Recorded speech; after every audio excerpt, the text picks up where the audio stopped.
સારું. Good morning dear students. હરિઓમ. બધા મજામાં? સારું. તો આજે આપણે તમારા પ્રસારમાં ચેપ્ટરમાં લેક્ચર નંબર 9 સ્ટાર્ટ કરીએ છીએ.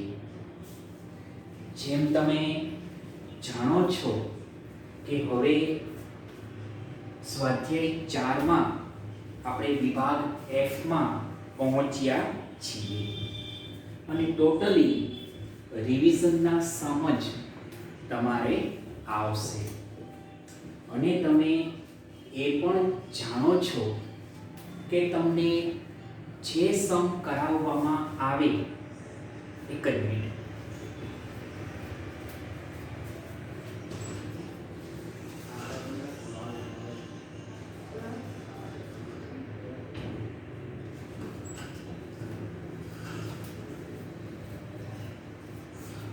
ઓકે, તો તમને જે સમ કરાવવામાં આવે એ જ તમને એક્ઝામમાં પૂછાશે. ઓકે, ચલો જોઈએ. લઈએ છીએ વિભાગ F માં દાખલા નંબર 3 ને પેજ નંબર 169. જોઈએ. જુઓ, નીચેની માહિતી પરથી પ્રસારમાનનું યોગ્ય માપ શોધો તેમજ તેનું સાપેક્ષ માપ પણ મેળવો. સાપેક્ષમાં અંડરલાઈન. તો આપણે જોઈએ. જો પેલી બે કોલમ તમને આપેલ છે. પહેલો ગુણ 10 થી ઓછા, 10 થી 20, 20 થી 30, 30 થી 40 અને 40 અને વધુ. પછી વિદ્યાર્થીની સંખ્યા 2, 4, 10, 3, 1, ટોટલ n બરાબર 20. n સંચય આવૃત્તિ તો તમે સમજો છો. પહેલું 2 તો સામે 2, પછી કરો ક્રોસનું પ્લસ. પાછું શું કરવાનું? તો કે ક્રોસનું પ્લસ. અહીંયા 2 તો સામે 2, પછી ક્રોસનું પ્લસ. 4 + 2 6, 10 + 6 16, 3 + 16 19, 1 + 19 20. બરાબર. પાછું 1 + 19 20. આ બે ટોટલ સેમ થવા જોઈએ. ઓકે, ને આમાં આપણે ચતુર્થક વિચલન અને ચતુર્થક વિચલનાંક એ આપણે ફાઇન્ડ કરીશું. ઓકે, ચલો પેલું જોઈએ છીએ હવે. તો એના માટે શું જોઈએ? તો કે Q3 અને Q1. પાછું એના માટે શું જોશે? Q3 અને Q1. તો પેલું જોઈએ આપણે Q1. ટોટલી રિવિઝન છે. જોઈએ Q1 ફોર્મ્યુલા.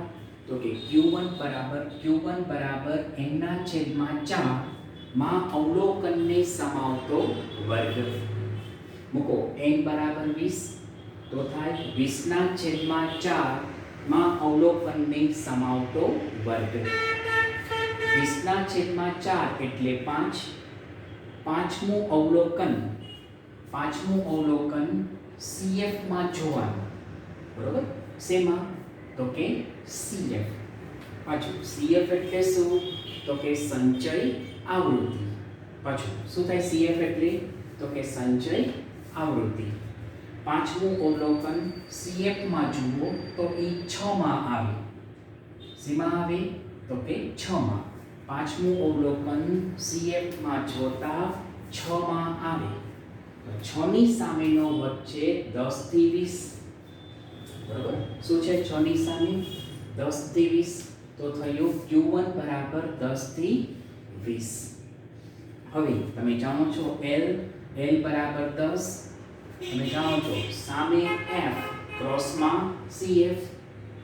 તો જાણો છો F બરાબર 4, CF બરાબર 2, n/4 બરાબર 5 અને C બરાબર વર્ગ લંબાઈ 10. ઓકે, ચલો હવે Q1 નો ફોર્મ્યુલા શું છે? તો કે Q1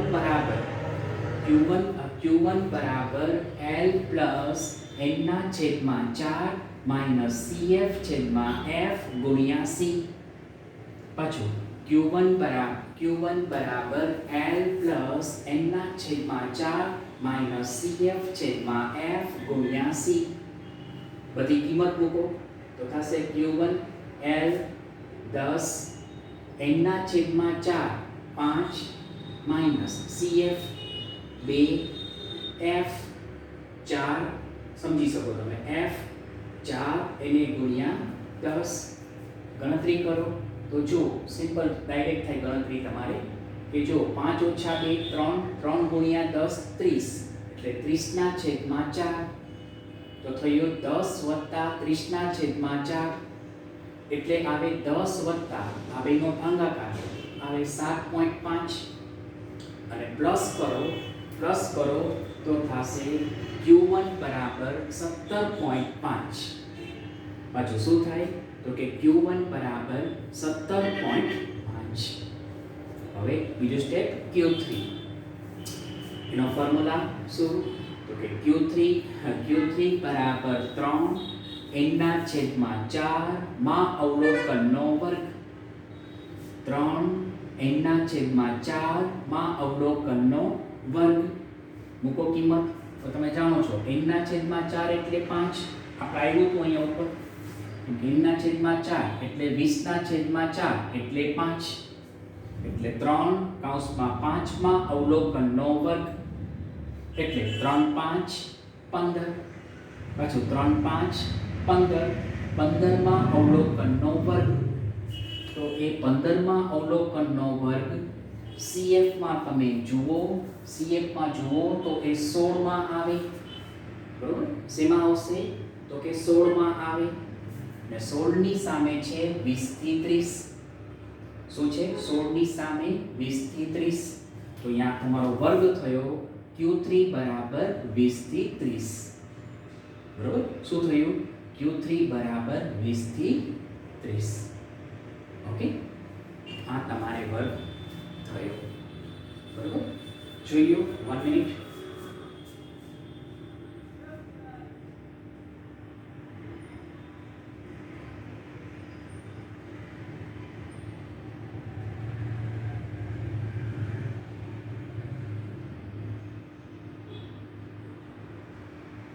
ઓકે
સારું.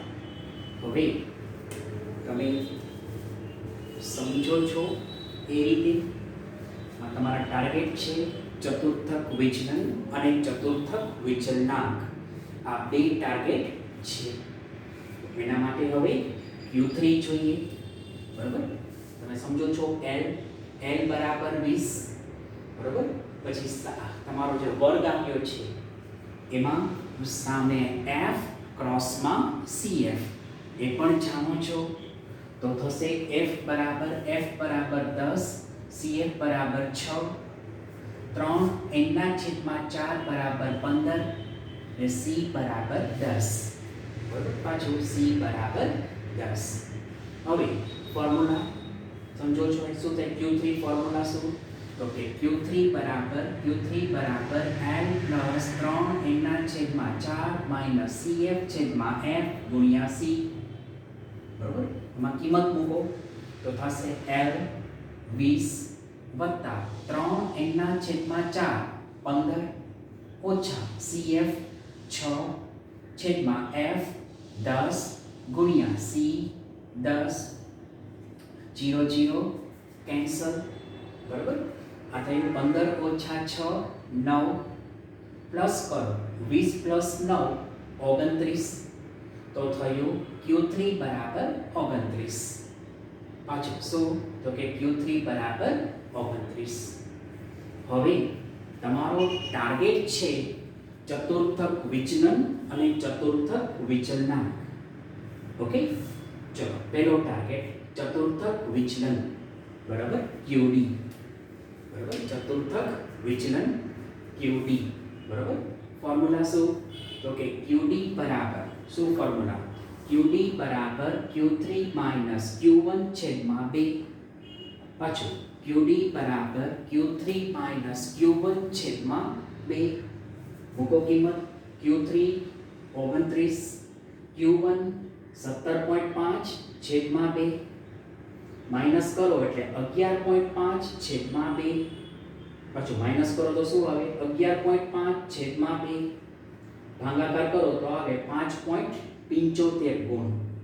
તો થયું QD બરાબર તમારે QD બરાબર 5.75 ગુણ.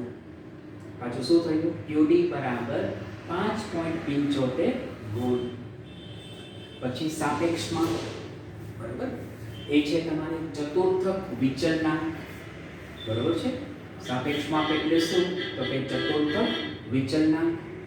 ફોર્મ્યુલા ચતુર્થક વિચલનાંક બરાબર Q3 Q1 છેદમાં Q3 પ્લસ Q1. ઓકે, કિંમત મૂકો તો થશે. કિંમત જોઈએ. જો Q3 29 Q1 17.5 છેદમાં Q3 29 પ્લસ Q1 17.5. ચલો માઇનસ પ્લસ કરો. પેલું માઇનસ કરો તો આવશે 11.5. નીચે પ્લસ કરો તો થશે 46.5. અપમાં 11.5 અને છેદમાં 46.5. બેનો ભાગાકાર કરો તો આવે 0.25. બરાબર, શું આવશે? તો કે 0.25. એટલે તમારો જવાબ ચતુર્થક વિચલનાંક બરાબર 0.25. ઓકે, પાછો જવાબ શું? ચતુર્થક વિચલનાંક બરાબર 0.25. ઓકે, જોઈ લો 1 મિનિટ.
હવે નવો સમ જોઈએ. એઝ આઈ ટોલ્ડ યુ કે રિવિઝનના સમ છે. જોઈએ દાખલા નંબર 4 પેજ નંબર 169. જુઓ કે છે એક કંપનીના 200 કર્મચારીના વેતનની માહિતી નીચે મુજબ છે. તો આ માહિતી પરથી કર્મચારીના વેતનનું પ્રમાણિત વિચલન શોધો. બરોબર, પ્રમાણિત વિચલન ડીટી. બરોબર, તમારો ટાર્ગેટ પ્રમાણિત વિચલન. જો વેતન અને વ્યક્તિની સંખ્યા આપેલ છે. બરાબર છે. હવે આ છે ને થી ઓછા પ્રકારનો છે. કેવું છે તો કે થી ઓછા પ્રકારનું. જો વેતન આપ્યું છે તમને, વેતન શું છે સમજી શકો તમે.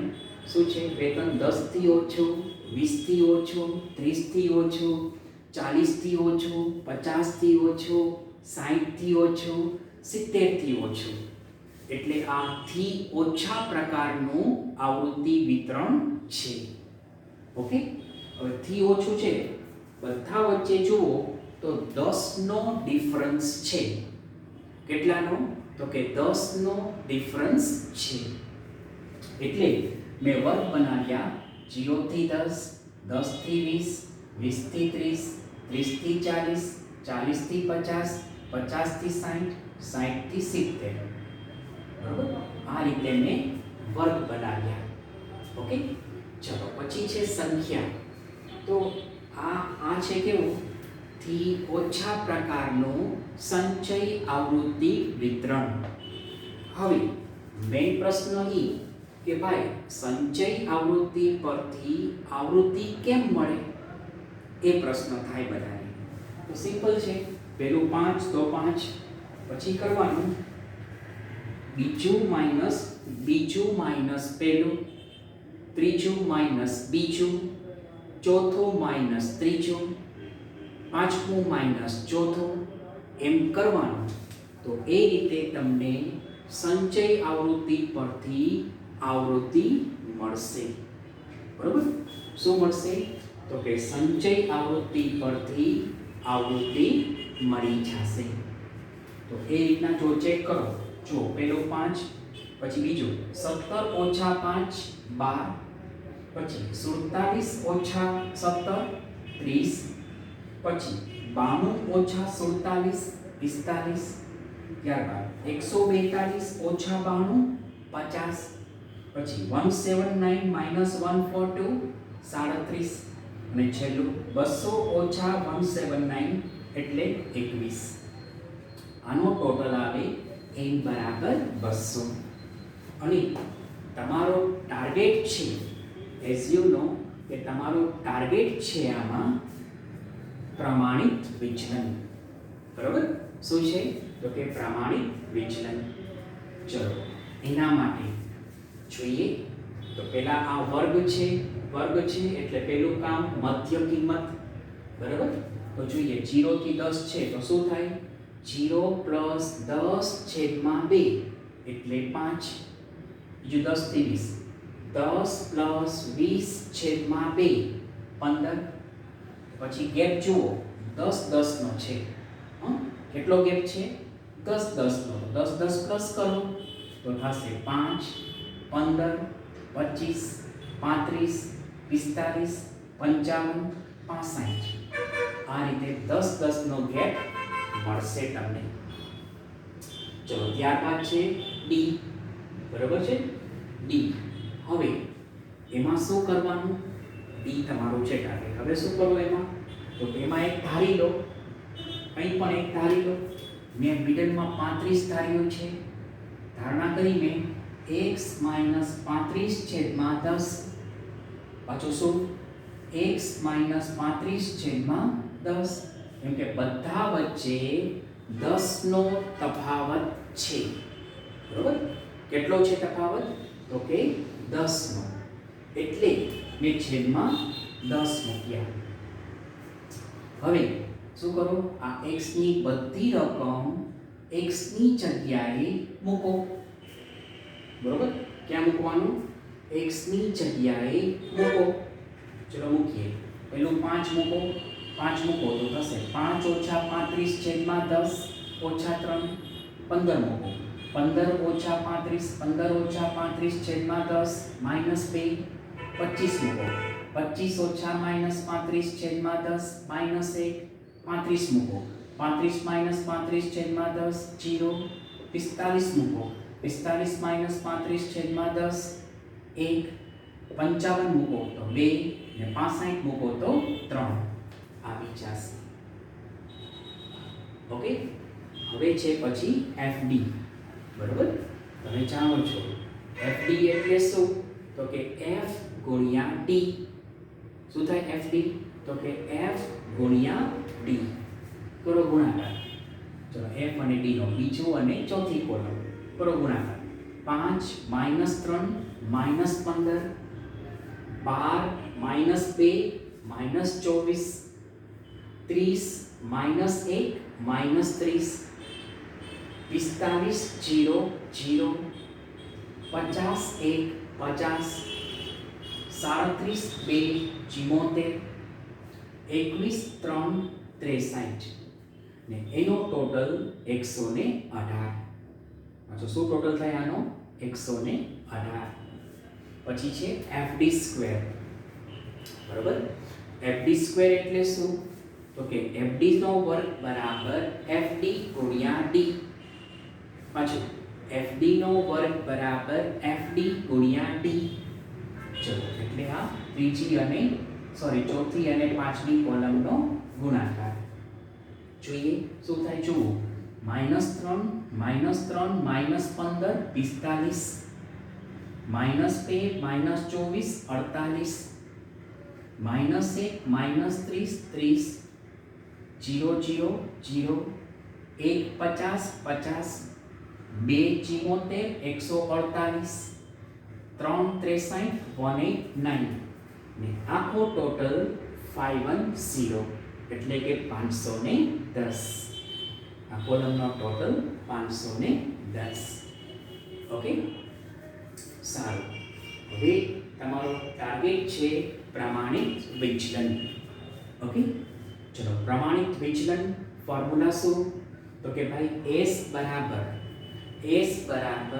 વર્ગમૂળ સિગ્મા FD સ્ક્વેર છેદમાં n માઈનસ સિગ્મા FD છેદમાં n એનો વર્ગ ગુણ્યા C. પાછું S નું ફોર્મ્યુલા શું? તો કે S બરાબર વર્ગમૂળ સિગ્મા FD સ્ક્વેર છેદમાં n માઈનસ સિગ્મા FD છેદમાં n એનો વર્ગ ગુણ્યા C. બધાની કિંમત મૂકો તો થશે સિગ્મા FD સ્ક્વેર 510 છેદમાં n 200 ઓછા સિગ્મા FD 118 છેદમાં n 200 એનો વર્ગ એને ગુણ્યા C 10. ઓકે, ગણતરી કરો તો થશે 510 ના છેદમાં 200 એટલે 2.55 માઈનસ 118 ના છેદમાં 200 એટલે 0.59. પાછું 118 છેદમાં 200 એટલે 0.59 નો વર્ગ એને ગુણ્યા 10. ઓકે, ચલો ગણતરી કરો તો આવશે 2.55 માઈનસ 0.59 નો વર્ગ એટલે 0.3481 માઈનસ કરો તો આવે 2.2019. પાછું શું આવશે? 2.2019 એને ગુણ્યા 10. આનું વર્ગમૂળ કાઢો.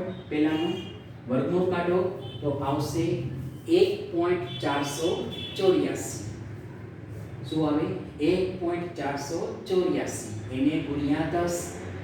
ગુણાકાર કરો તો થશે S બરાબર 14.84 રૂપિયા. પાછું શું થશે? S બરાબર 14.84 રૂપિયા. તો આ રીતે તમને પ્રમાણિત વિચલન મળી જશે. ઓકે, જોઈ લો 1 મિનિટ.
હવે એક આપણે નાનો સમ રિવિઝનમાં જોઈએ છીએ. જો ઉદાહરણ નંબર 20 અને પેજ નંબર 151 151, બરાબર. ઉદાહરણ 20 પેજ 151 જોઈએ શું કહે છે. નીચે એક ફેક્ટરીના બે કામદારો વિશે માહિતી આપેલી છે. પેલું વિગત, પછી આપ્યું તમને કામદાર A ને કામદાર B. માં આપ્યું કાર્ય પૂરું કરવા લાગતો સરેરાશ સમય, બરાબર. સરેરાશ સમય પેલામાં 30, બાજુમાં 25 ને પ્રમાણિત વિચલન 6 અને 4.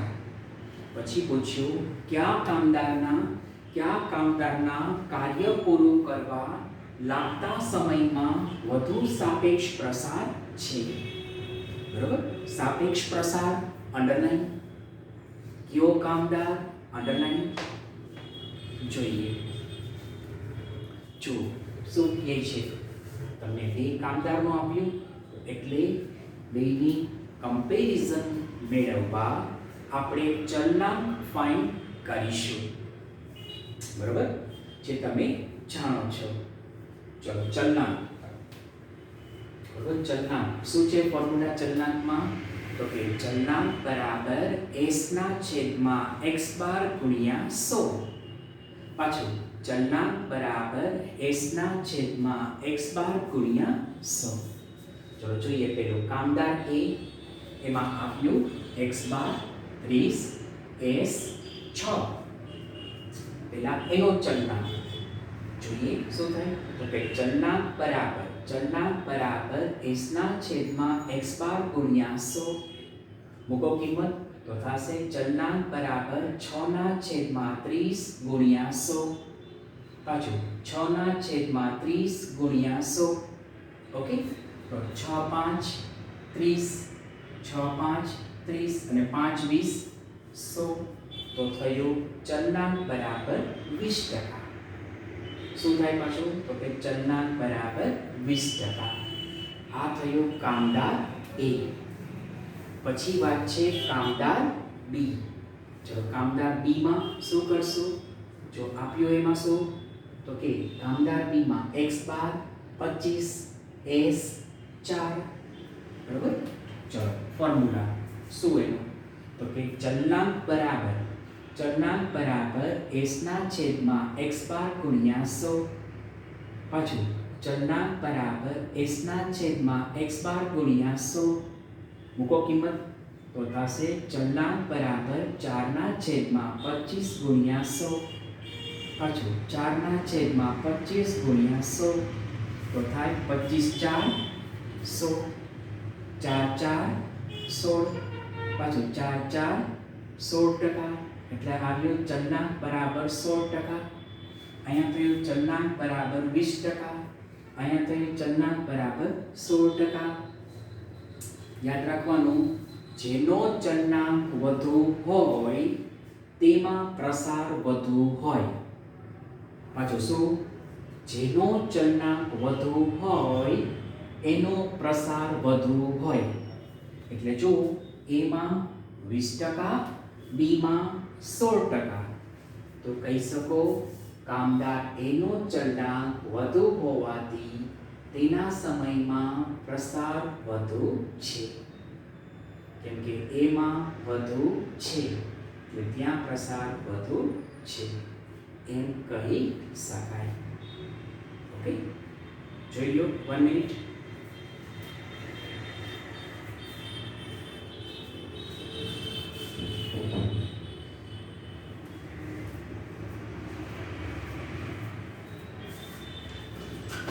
ઓકે, સારું. તો હવે આપણે નેક્સ્ટ લેક્ચરમાં મળીશું. હરિઓમ.